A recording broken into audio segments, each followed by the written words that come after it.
ថយសិនពួកយើងសត្រូវបុកមកច្រើនណាស់ពួកយើងចូលទៅដើម្បីគ្រប់គ្រងទីតាំងក្នុងតំបន់នេះយុទ្ធសាស្ត្រក្រុងទទេគ្មានទាហានខ្មែរមួយទេមិនដឹងពួកគេទៅណារកតែមនុស្សម្នាក់គ្មានសោះមិនបាននៅក្នុងភូមិនេះអត់មានមនុស្សនៅចឹងតើពួកគេទៅណាអស់ហើយពួកយើងនៅត្រឹមនេះហើយកុំទៅមុខទៀតខ្លាចនេះជាអន្ទាក់គេព្រោះយើងជាប់អន្ទាក់គេច្រើនដងហើយខ្លាចគេផ្លោកដាក់ទៀត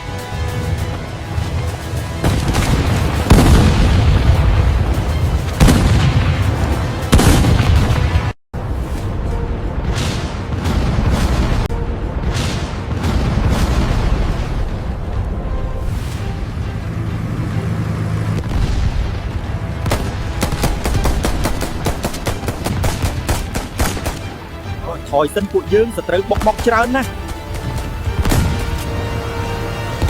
ពួកយើងចូលទៅដើម្បីគ្រប់គ្រងទីតាំងក្នុងតំបន់នេះ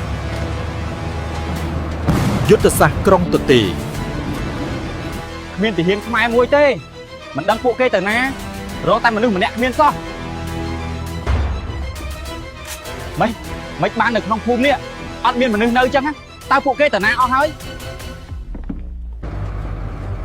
ពួកយើងនៅត្រឹមនេះហើយកុំទៅមុខទៀតខ្លាចនេះជាអន្ទាក់គេព្រោះយើងជាប់អន្ទាក់គេច្រើនដងហើយខ្លាចគេផ្លោកដាក់ទៀត